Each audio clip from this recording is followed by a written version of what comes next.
Del Evangelio según San Marcos. Jesús regresó a la casa y de nuevo se juntó tanta gente que ni siquiera podían comer. Cuando sus parientes se enteraron, salieron para llevárselo, porque decían, es un exaltado.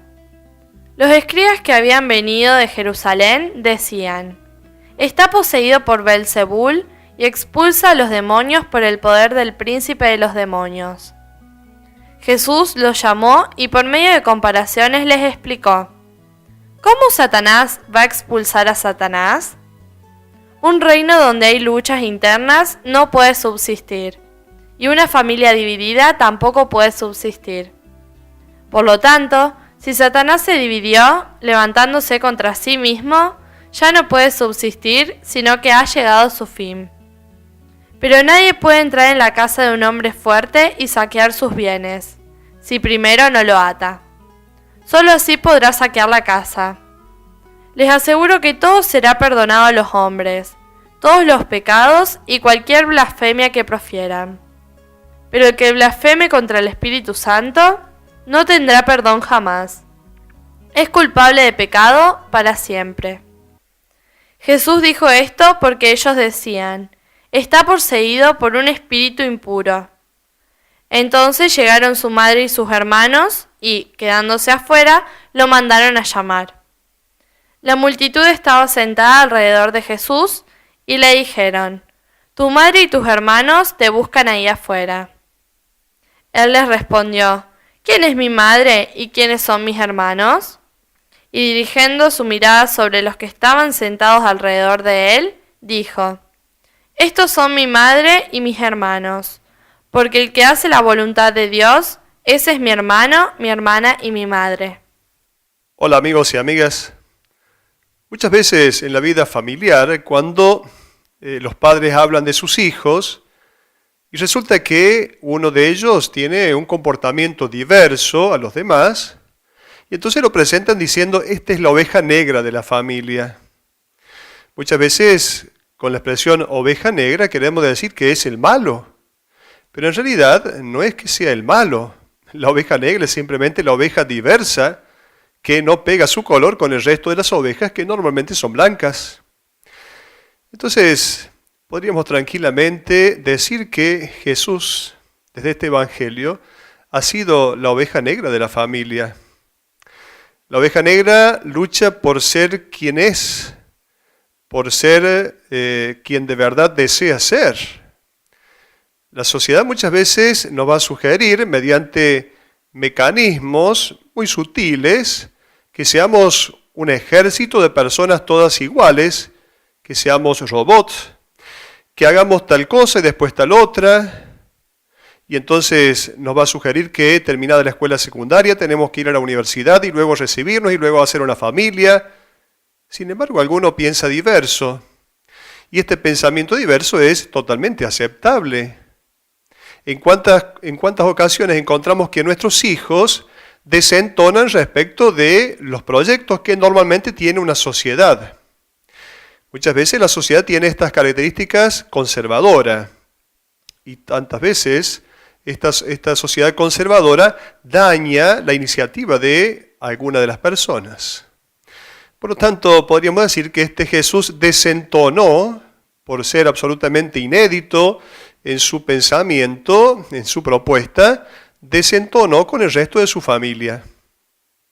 El Evangelio dice que Jesús va a la casa donde normalmente está, en la casa de Pedro, en Cafarnaún, que ni siquiera podían comer, ni siquiera podían darse el tiempo para sentarse a comer a la mesa por tanta gente que había, que acudían a él. Jesús es admirado, ciertamente, es buscado, quiere ser escuchado. Jesús pretende que su palabra sea una palabra que aliente a la gente y por lo tanto Jesús es buscado. No es que ciertamente Jesús tenga un aplauso generalizado, sin embargo muchos buscan a Jesús. Tanta gente que ni siquiera tenían tiempo para comer.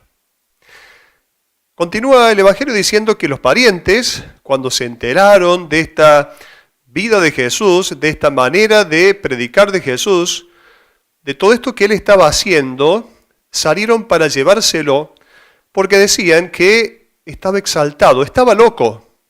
Sus parientes, sus seres queridos, pensaban que estaba loco. Aquellos que lo habían visto criarse, también su madre, no entendían a Jesús. Sus parientes, sus cercanos, su madre al principio no atiende al hijo. También la madre tiene que hacer este camino de conversión al pensamiento de su hijo, de esta conversión religiosa. Porque Jesús viene a hacer una propuesta que, por supuesto, no pega con el pensamiento que tiene María, que tienen sus hermanos, sus parientes, que son gente de la montaña, de la Galilea, de Nazaret, gente con pensamiento cerrado, tantas veces conservador. Van a buscarlo, quieren agarrarlo, en realidad quieren agarrarlo. Pretenden apropiarse de él. Piensan que está loco, que está exaltado. Y luego el Evangelio introduce otro tipo de gente, que ya no es la gente que lo quiere, sino que son sus enemigos. Estos enemigos que están representados en las clases religiosas, podríamos decir los escribas que han venido ¿de dónde? De Jerusalén, se han hecho una llegada a este lugar donde Jesús estaba, de Jerusalén, van a la tierra de Galilea, que no era una tierra muy favorecida por su nombre, van de Jerusalén estos que eran los representantes religiosos, los representantes de la sabiduría, los escribas, hombres que conocían de la ley de Dios. Y entonces saben que lo que Jesús está haciendo no pega para nada con lo que ellos predican, con lo que ellos enseñan. Entonces lo acusan de endemoniado. Está poseído por Belzebul. Belzebul, este nombre, el demonio, o el demonio de las moscas, o el dios de las moscas, viene de los filisteos, esta tradición. Podemos decir que en el Nuevo Testamento se trata de los demonios, finalmente. Se trata de estas fuerzas hostiles. Piensan que está poseído por estas fuerzas hostiles. En realidad, quien está poseído por las fuerzas hostiles son aquellos que no van a aceptar su mensaje. Por eso Jesús va a decir, todos los pecados son perdonados, pero no el pecado contra el Espíritu Santo. Este pecado no tiene perdón. ¿Cuál es el pecado contra el Espíritu Santo? Es el pecado del corazón cerrado que no acepta la novedad que Jesús trae, la propuesta del reino de Dios. Ciertamente, Jesús en su predicación y en su modo de obrar va en contra de lo que enseñan los escribas, los doctores de la ley, va en contra de las prácticas religiosas. Jesús toca los puntos fundamentales del judaísmo. El sábado, Jesús va a curar, en algunos versículos antes vemos cómo Jesús cura a una persona en día sábado y la pone en el medio, como diciendo, este es el ejemplo, porque primero está el derecho de la persona, primero está la recuperación de una persona, el bien de una persona. No está primero esta ley de Dios, sino el bien absoluto de la persona. Por lo tanto, aquí Jesús invierte las cosas respecto de cómo se venía predicando en el judaísmo. Vemos en algunos poquitos versículos previos al capítulo tercero del cual sacamos el Evangelio de hoy, en algunos capítulos previos y versículos, vemos cómo Jesús va realizando algunas acciones que dan a conocer que Él es, en su pensamiento, absolutamente diverso. Por eso van a Él y lo acusan. Y Jesús va a decir, justamente, el pecado contra el Espíritu Santo es el que no se perdona. ¿Qué significa perdonar? Perdonar significa todo lo que Dios hace para recuperar a una persona, para volverla íntegra en su humanidad. Todo este trabajo que Dios hace es esto. Ahora, si ellos están en contra de esta propuesta de Jesús, que es justamente un trabajo de humanización, Jesús viene a humanizar al hombre, entonces ese es el pecado contra el Espíritu Santo. Finalmente llegan sus hermanos, su madre, se quedan afuera, lo mandan llamar. Es importante este detalle. Ellos se quedan afuera y lo mandan llamar. Quieren que él vuelva a las tradiciones. Quieren que él vuelva al clan. Quieren que Él vuelva a las costumbres familiares y no se introduce en ellos, no se mete en ellos donde Jesús está. Lo mandan llamar, ellos están afuera, Jesús está adentro. Jesús hubiera querido que ellos también entren, que después van a entrar ciertamente, se van a convertir en discípulos, y María la primera discípula. Pero al principio ellos quedan afuera, lo mandan llamar. Jesús no sale. Le dicen a Jesús, ahí están tu madre y tus hermanos que te están buscando. Yo me imagino cuando empezó a correrse esta noticia de que Jesús predicaba cosas diversas a las que se venían sosteniendo.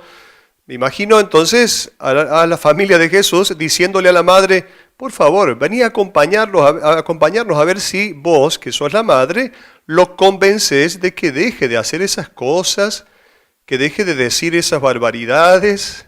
Por ahí la madre hubiera tenido un poquito de poder para convencer al hijo. Sin embargo, Jesús va a decir, ¿quién es mi madre y quiénes son mis hermanos? El que hace la voluntad de Dios, ese es mi hermano, mi hermana y mi madre. El parentesco con Jesús no pasa por el ligamen de la carne y de la sangre, sino que pasa por hacer la voluntad del Padre. Esta voluntad del Padre que Jesús quiere expresar durante toda su predicación, durante toda su actividad pública. Muchas veces la voz del cristiano, la presencia del creyente en la sociedad es una presencia molesta y debe ser una presencia molesta. Si esa presencia de un cristiano en la sociedad no es molesta, debería preocuparnos. Porque entonces es porque seguimos las tradiciones, seguimos lo que todos hacen, damos con el gusto a todos, seguimos el pensamiento de la mayoría. La voz del cristiano es una voz molesta, la presencia cristiana es una presencia que molesta. Los demás pueden pensar respecto de un cristiano como se pensó de Jesús. Este está loco. Sin embargo, nosotros tendremos que mantenernos fieles a aquello que hemos recibido. Somos receptores y portadores de un mensaje de salvación. Hasta la próxima.